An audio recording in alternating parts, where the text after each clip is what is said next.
prestaya bhutale Srimate Bhakti Vedanta Swamin Ite Namani. Hare Krishna, everyone. Welcome to this Ekadashi series, Happy Ekadashi. We're exploring the 26 qualities of a perfect gentleman, Srila Prabhupada, and seeing how those qualities can inspire us to also follow in his footsteps and deepen our affection and our relationship with Srila Prabhupada. So today, I welcome our gracious host, Siddhanta Prabhu, who is leading us through these qualities. And we're going to be exploring the quality of being mild today, correct? Yes. Quality number 7 is that a Vaishnava, a perfect gentleman, is mild. And again, I went to the dictionary so we can hone in. What does that really mean? And according to Webster's dictionary, there's 2 words here, and these 2 words will fit, hopefully, the anecdotes of the stories I've selected for today. And the definition is gentle or not easily provoked. Not easily provoked, or gentle, those 2 that we'll focus on today. So I think that I've selected some stories that will give evidence to that quality of Srila Prabhupada. Burijan has a great story regarding Prabhupada being mild. Kumkum Devi Dasi, I'm not sure a lot of devotees know who she is, but she's joined 1971, early days. Kedar Prabhu, who is currently serving in Maui, has a temple there. Nikunja Vasini Devi Dasi, a lot of devotees here in America may not know her. And then we'll end up with a classic story from Guru Kripa Prabhu. Okay. So that's the lineup for today. So everyone stay tuned and take notes. Try to remember the stories that you hear today, because our memories generally are Kali Yuga memories. So write them down, repeat them, and then you'll remember them. These are great examples of Prabhupada being mild. So we'll talk about Burijan's story on the other side. So let's listen to Burijan Prabhu. In 1972, when Srila Prabhupada came to Tokyo, Sudama, who was in charge, he arranged a program for Prabhupada in Kobe. Kobe had a large Indian community at that time, and there was talk of them possibly donating a temple for us, some land or something for a temple. So we went down there, and Prabhupada was very humble on the way down. He had put his feet up on the chair in front of him where Banu had been sitting, and the conductor and Banu was standing up. So the conductor came by, because it's the Shinkansen, the bullet train that goes so fast. And the conductor said, you can't stand to Banu, so he had to sit down. So I was in the awkward position of having to ask Prabhupada to move his feet. And so Banu could sit down. So I said to Prabhupada, the conductor says that Banu has to sit down. Could you move your lotus feet? And Prabhupada said, so the lotus-like devotee can sit down. So it was very sweet. And then when we got there, there was this program arranged, and somehow or another, there was a program arranged for the Hindu community there and there were quite a few hundred people, all families. But on the same program, a Mayavadi was speaking. So since they were mostly Sindhis, they have the Punjabi habit of reading from the Guru Granth Sahib. They had a hall that was their hall, and whoever reads from the book, which is the basic Sikh book, sits on this asana. So we told the man in charge, we suggested to him that Prabhupada should sit on this asana. And he said, no, this is for who reads the Guru Granth. And we said, no, Prabhupada is so famous, let him sit there. So he agreed. So the Mayavadi sannyasi came in, and we had asked the head of the Hindu Association to give us money for a garland, a nice garland for Prabhupada. So he said, yes, you can have money for the garland for Prabhupada, but you also have to make a garland for this for the Mayavadi sannyasi too. So we said yes, yes, yes, yes. And we ended up making one big garland for Prabhupada, and we gave the Mayavadi sannyasi Prabhupada's prasadam garland from the day before. And of course, the etiquette is he had to accept it, so he just went like this. So when it came time for Prabhupada to speak, we invited Prabhupada to sit on the asana, and with the Guru Granth, which was a Vyasasana, with Prabhupada sitting on it. And then Prabhupada began to speak. First he had us recite verses from the Bhagavatam, and Prabhupada spoke in English. And he had us lead kirtan, and Prabhupada spoke in English. And he spoke for perhaps a half hour or 40 minutes. And of course, what would Prabhupada speak about? He spoke against Mayavad philosophy. And then when it was the time for Prabhupada had ended his talk, so it came time for the Mayavadi to speak. So the head of the Hindu society brought the Mayavadi over, and Prabhupada was still sitting on the Vyasasana, and he put up his hand to help Prabhupada get down from the Vyasasana, and so that the Mayavadi could sit there.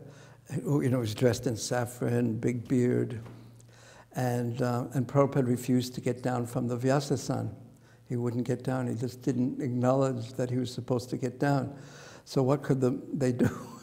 So, and the Mayavadi, of course, was Shanti, Shanti. So he just sat down in his seat, and they brought the microphone over there. So he began speaking in Hindi, and we couldn't understand. There was about 6 or 8 of us there, and we couldn't understand what he was saying, but Prabhupada just sat very gravely on the Vyasasana, and he chanted, and he was just sort of rocking back and forth, chanting on his beads. And we just imitated Prabhupada, so we just sat there in front of Prabhupada, and we rocked back and forth and chanted on our beads. So the Mayavadi spoke for 5 minutes, 10 minutes, all in Hindi, 20 minutes, 25 minutes, and Prabhupada the whole time was just chanting on his beads. And then suddenly, after about a half hour, Prabhupada turns to us. He actually looked directly at me and said, "Stop him." He turned to us. And the Mayavadi was speaking, strongly, and he was fired up, and Prabhupada just looked at us and said, "Stop him." And we didn't know what in the world to do. So then Prabhupada said, "Start kirtan." So in the middle of his lecture, we jumped up and started playing kartals and chanting, jumping up and down and chanting. And we had no idea what was going on because the Mayavadi had been speaking in Hindi.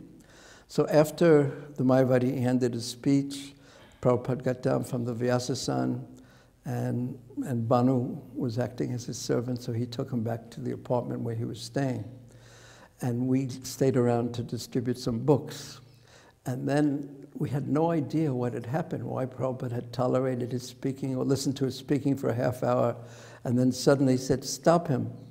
So when we finally got back to Prabhupada's apartment, Prabhupada was sitting behind a low desk, and Banu had brought him his hot milk for the night. And then there was a desk lamp, and it was this low light. It was just so dramatic. And we still didn't know what had happened. So we came in and offered our obeisances, and we asked Prabhupada what had happened. And Prabhupada said, first he was speaking all right. But then he started explaining Panchupasana, which means 5 different gradations of demigod worship. Ganesh, Durga, Shiva, Lakshmi Devi, Shiva, and Vishnu. So he started explaining that, Prabhupada said. And then he said, above Vishnu, there is Brahman. And when he said that, this is Prabhupada speaking, and when he said that, I could not tolerate it. It wasn't even like a fanatical thing or a philosophical thing. he just said, I couldn't tolerate it. And the way he said it, it just reminded us of Siddhanta Vrantaharana. His Guru Maharaj he was opposed to anything against the Siddhanta. It was unique, and it was heartfelt, and it was the actions of a lover, not a philosopher. It was so unique like that. And then Prabhupada, and he looked so satisfied. He wasn't in anxiety, he wasn't angry, he was just sitting there. And the only way I could describe it was after a cat has caught a mouse. He was almost like purring. He was so happy. And then he said, I am like a lion when I'm out and like a lamb at home. Hare Krishna. So yeah, now you have both qualities there, the lion and the lamb, the mildness and the strength. Yeah. Again, mild meaning gentle and not easily provoked. So he was not provoked. It took him 30 minutes before he got It took him 30 provoked. minutes. Yes. Yeah. That's To yeah, get okay. provoked. Yeah. But Yeah. mild enough where he wasn't yelling and shouting and debating the guy. He's the mild Kirtan. the mild process to defeat that is kirtan. So not easily provoked. Yeah, you can see there was no anger. You know, in the more the conditioned souls, you know, the response to provocation is that they become angry, and you know, Srila Prabhupada just felt pain, and to hear Krishna's being demeaned in that way, so he had to do something Right. on Krishna's behalf. Exactly. So now let's hear from Kumkum Devi Dasi. I met her in 1971 in Dallas, Texas, Okay. and she was married to Rishabh Dev. And we'll talk about her story and this quality of being mild or not easily provoked, gentle, also with this gentleman. So let's listen to Kumkum Devi Dasi. Then the first time I actually got to see him was in Atlanta, where I had moved soon after reading that Back to Godhead. And he was only going to have a short layover in the Atlanta airport, maybe 2 hours, and so we didn't try to bring him to the temple, but the temple president, who was Balavanta Prabhu, and his wife Balavi, and Tara Dasi and Jamanjaya came up from Tallahassee, and we rented a VIP room at the airport, and I got to make a cushion for him because we didn't want him to have to sit directly on the, who knows how clean they were, the seats. And so I was very excited about that. And then when he finally came, I was just completely satisfied. This was the, just to catch a glimpse of him was the satisfaction of everything that I had hoped, but far more so. And so there were a few people that we had told he was coming, and as many people as could crowd into this one room, and some guests. And one of the most important things that I remember from that talk was there was an Indian man there who was not coming to the temple, but somehow the temple had figured out how to reach out to him and brought him to have darshan with Srila Prabhupada. But he was a scientist, and so Prabhupada was talking with him, just chatting, and he asked the man what kind of science, and he says, we do experimentation on animals. And I noticed that Prabhupada was very unplussed. He was just completely composed, and he said, what animals? And the man said, oh, cats mainly. And again, Prabhupada was just as cool as you could imagine, and he said, all the animals don't get a chance? And I could tell how he was very sarcastic, and I had never seen this in such a exalted person. I had never known that sarcasm could still be helpful to somebody. And you could see in the man, it just really helped him to be a little contemplative at least. This was amazing to me. Yes, not easily, this definition of being not easily provoked is certainly very exemplified in this. Yeah. You know, Prabhupada had that wit or that sarcasm to get a preaching point across. And the man understood what he was doing, I think, according to Kumkum, you know, contemplative. I mean, we can see how he could have been quite harsh in his response, but he was gentle. Exactly. Dealing with him, knowing where he was, you know, not reacting in a harsh way. Yeah. And saying it with just a few words. All animals don't get a chance. So it's to the point, gentle, but to the point, and cutting in his preaching. So we thank Kumkum for that. This next story will be from Kedar Prabhu.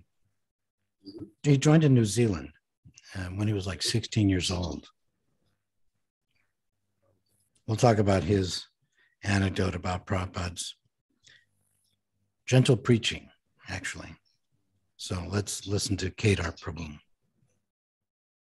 One of the things that I think was very significant was at the time we were experiencing, there was, I would say, how would you say, kind of a differences of opinions between God brothers. And I actually followed Srila Prabhupada to Australia at that time, I remember.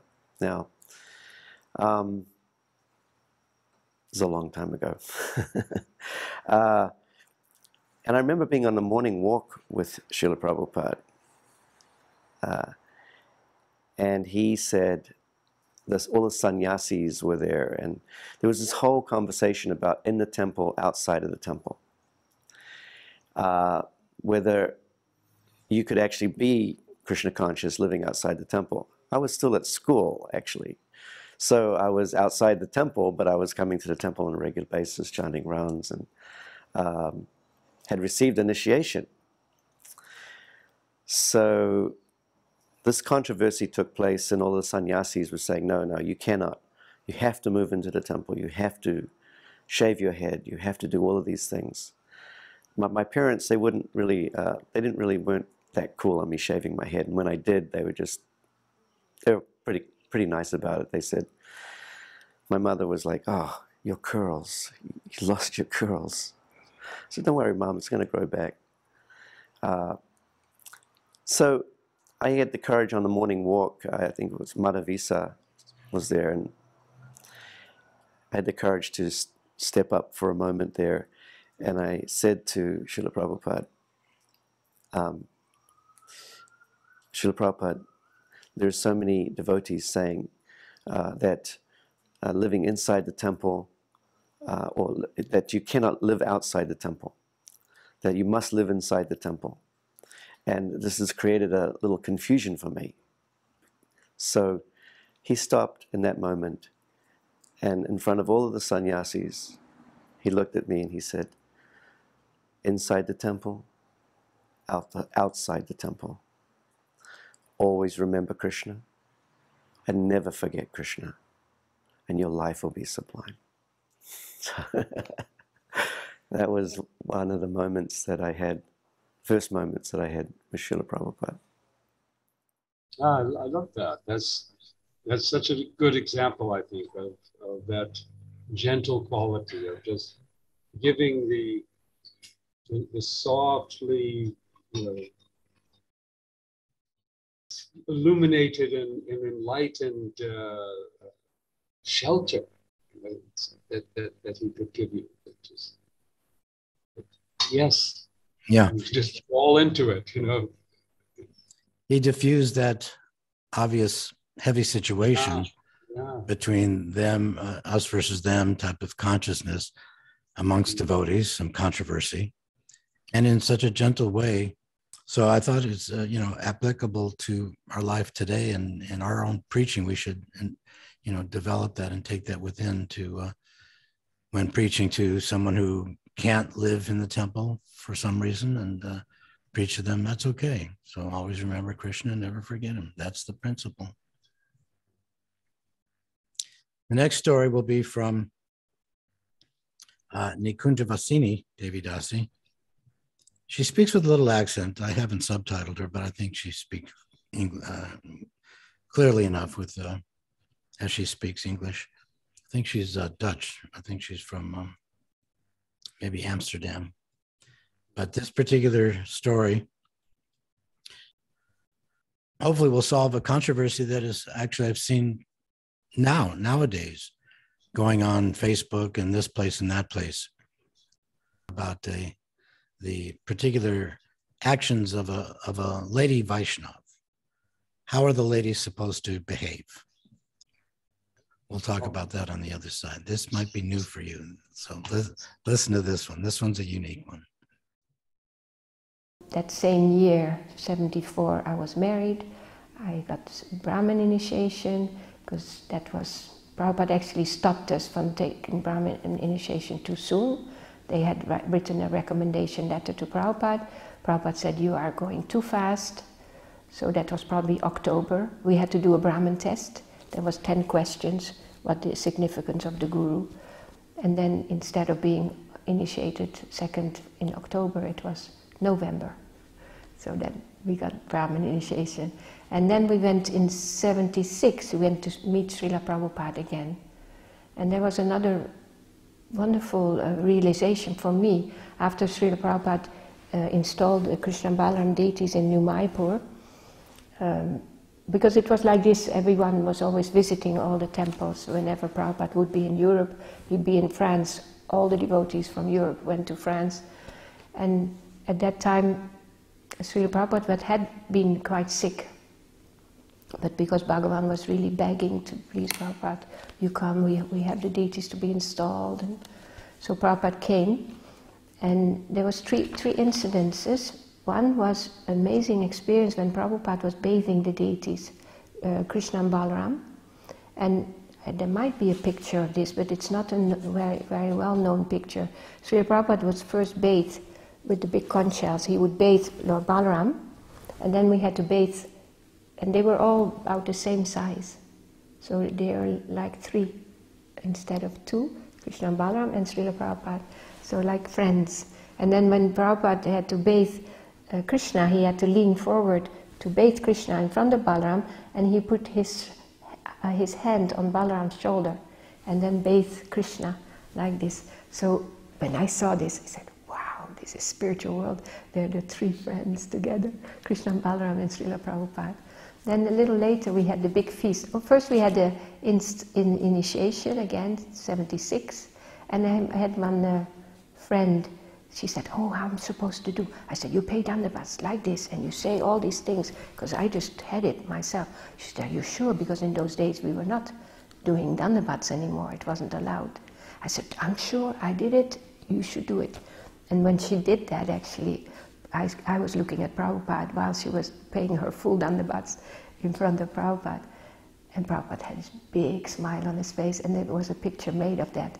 So when she got up, I said, Prabhupada was very pleased. Oh, yes, that is interesting. That, like you said, there's been some, and there are visuals and there are audio to show that Srila Prabhupada accepted the full prostrations of his lady disciples, right, and to be happy with it. So yeah, gentle and accepting. Yeah.